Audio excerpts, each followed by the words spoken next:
And away we go. It is the Nightcap, brought to you by Galactic Fried Chicken, right here on BearcatJournal.com. As always, visit our friends at Galactic Fried Chicken, www.galacticfriedchicken.com. Download the app for Android, iPhone, everything Galactic. Get down to Dayton, Kentucky. Tell them to pump it up. Save yourself 15%. Or go to the app. They will bring it to you pretty much anywhere in the 275 loop.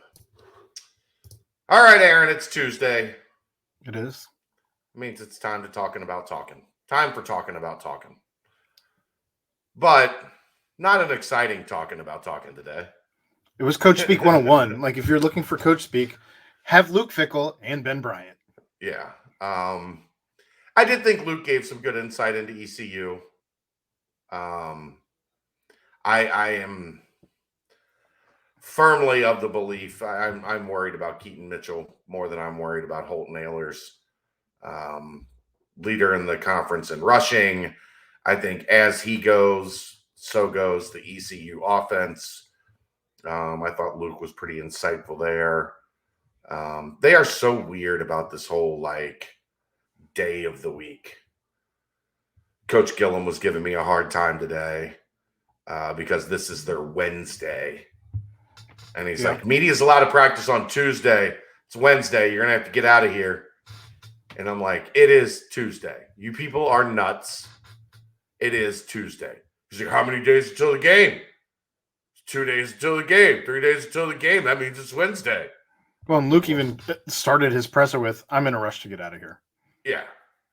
Like, they're so... The schedule is thrown off. I mean, because you get into rhythms, right? Like, yeah. So we get into rhythms. We do talk about talking on Tuesday. We do Three Keys on Thursday. We do the post game on Saturday. We do the AAC recap. Like, we have a rhythm. There's a flow to these things. I can totally understand him being a little apprehensive about it, though, only because, I mean, they have a bye week. Correct. Like, ECU has had 2 weeks to prep for this game. Yeah. UC is going to have had 5 days. Yeah. Did you take anything from this press conference, or are we going to have a 3-minute talking about talking today?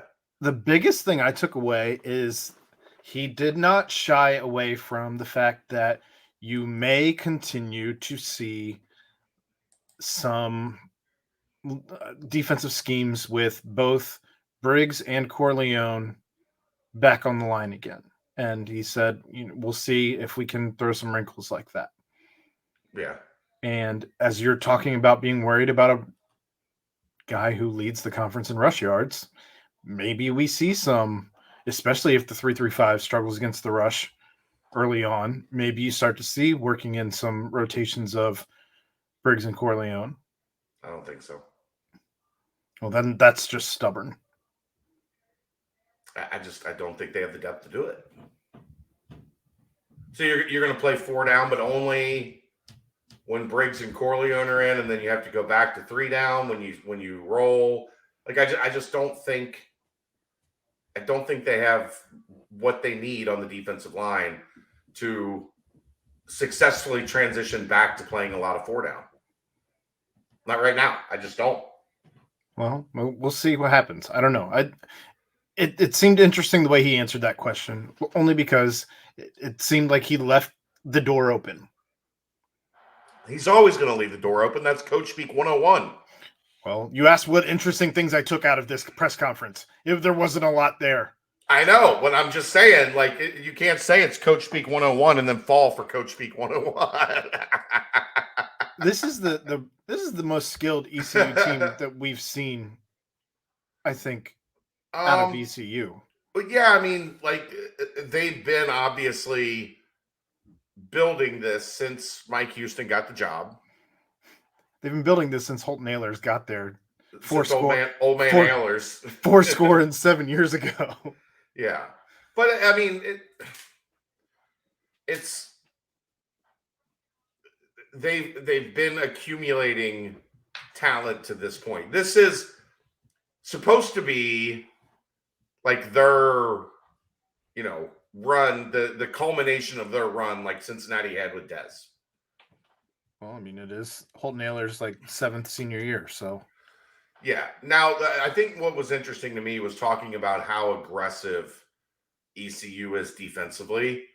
And if you're aware, I fully expect you to have a plan in place to make them pay for as aggressive as they are. sure. Right? Like, Well, I think that question was asked as well, as far as there was an awful lot of you take what the defense gives you yeah. speak in this particular press conference by both Luke and Ben.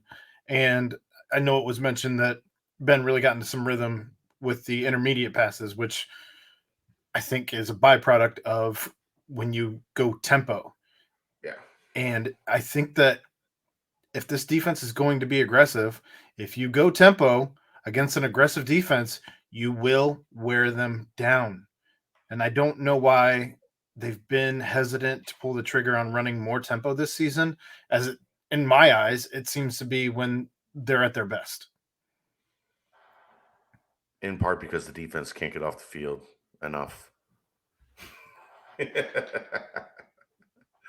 I mean, it's interesting. I do definitely want to see more. I don't know if you have to go full NASCAR. Like if you have to go full And I'm not asking no, and tempo. I'm certainly not asking for it to be the entire game. But I think if you ran it, I don't know, once every 3 or 4 drives, just to keep the defense honest, keep it on their toes, and to push the ball, especially if you get up in the score early on, don't let your foot off the gas. Don't become complacent with the score because you're up 10-3, And 10 yeah, like you know what 10 I nothing. hate, and I'm not a big fan of, is the whole like everybody gets set and then they stop and they look over at the sideline and they allow the defense to kind of like Adjust. readjust Mhm. and then you go back through the whole one they're not good at it because they are slow. Whatever the mechanic is, from play call to sideline to Ben, it's not fast enough. Like, one, we've seen the delay of games. Plenty. And two, you see Ben and the receivers at times being like, let's go. Like, there's also been too many times where, like, you know, it's like 6 or 7 seconds left on the play clock and they're still getting like set, Yeah, adjusted, they've had to situated. burn timeouts on it too. Yeah, absolutely. Like, Absolutely. I don't like that side of it because they're not, and you know, I'm sure a lot of it is new coordinator, new quarterback, new mechanism, new system of making that happen. But one, you would think by week 10 you would have that a little bit more figured out than they have. Yeah. And two, it goes back to what you were like, if you know it's a problem, don't do less of it. If you know you're not good at something, do less of that thing that you're not good at. And if you're in NASCAR, or even just a slightly just slowered. My inner Ed came out. I know it was bad. A slightly less hurried version.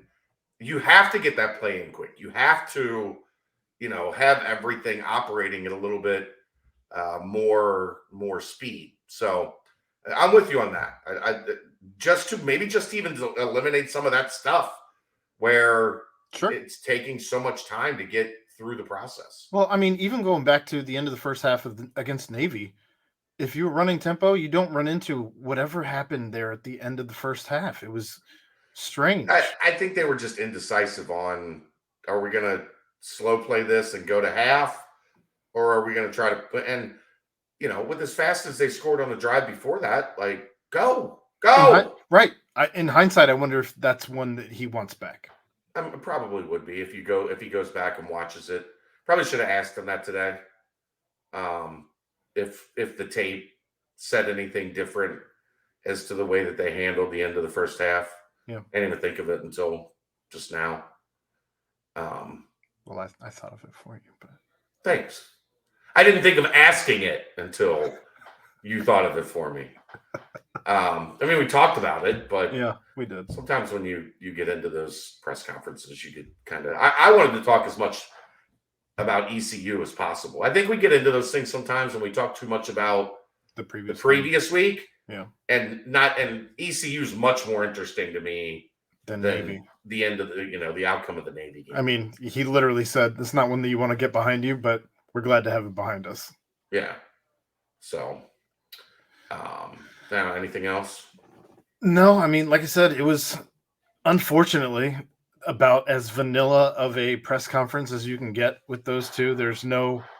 I don't know that there was really, I guess it was interesting to hear both Luke and Ben address the voice of some of the fans, and like Ben's like, I just don't care.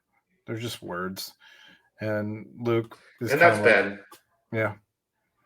And Luke's like, maybe that's on me for not being as in tune as I should be with what's happening with the fan base and what they're saying, and knowing that I need to address it and at least make sure that it's not becoming a thing. Um, that was that, that was a little different answer than I guess I would have expected to come from him. I thought he would have just gone back to his usual, I live under a rock. There's not much that happens under the rock. He'll admit that he has to come out from that rock from time to time and see the bigger picture. It's not often, Mm-mm. but I tried to get him today too on the whole not that, but did you watch LSU or did you watch Notre Dame? Were you surprised that he watched LSU and not Notre Dame? Mm-mm. No. I couldn't. It was telling that he went to Vrabel and how watching Vrabel makes him anxious. Yeah. And then he didn't watch Notre Dame. That man does not like the puppies that leave the nest. He kind of goes scorched earth. He is who he is, football guy to the core. The other part I did love was asking. You could see his head wanted to explode when I asked him about Houston and SMU, understanding how that could ever happen in a game. I still, it still doesn't make sense. I can't remember Justin or Zach Stipe. We were talking about it afterwards, and they said in the post game press conference, you could see Dana just looking at the stat sheet and trying to fathom what those numbers on that stat sheet meant. Well, yeah, because at that point, between him looking at that stat sheet and the end of the game, he's probably had 3 vodka Red Bulls, right? Yeah. Oh yeah, he slammed. He might have just done. We were joking about that too. He might have just been doing shots of Red Bull or shots of vodka with Red Bull chasers. Forget I don't even have time to mix them. No. Go. Well, you set it down on the. You fill up a couple. Go. You fill a couple on the bar, right, and just pop, and then drink a whole one chaser. No, you don't want to. You don't have to keep going back and forth and back and forth. It's a waste of time. But my way, he was drinking 4 Red Bulls and 4 shots of vodka. Your way, he's doing 4 shots of vodka and 1 Red Bull. Efficiency. But I think he might be a 4 whole Red Bulls for. Yeah, I don't have a whole lot else. Did you get a chance to watch the basketball pressers or no? I haven't gone back and watched them. No. Okay, I didn't know if you had a chance. Kids all day, nah. Election day. It was election day. Kids running around the house all day. I was on campus all day, so I didn't have to deal with that, fortunately. Hooray. That's what the mother-in-law is for sometimes. Come over here and watch these damn kids so I can go to work. But all right, well, that's talking about talking. We'll see you tomorrow night for the BCJ pod, another nightcap. And do we real quick, does this mean we do 3 keys tomorrow night? since the game's on Friday and we have a basketball game on Thursday. Yeah. And so Wednesday's the only day that we don't really have anything anyway. That's usually where we have to talk about whatever's going on around the country. Yeah. So, all right. Then we'll see you for 3 Keys on tomorrow night and also the BCJ pod. That's going to wrap it up. He's Aaron Smith. I'm Chad Brendel. Thanks to Galactic Fried Chicken. This is the Nightcap right here on BearcatJournal.com. See ya!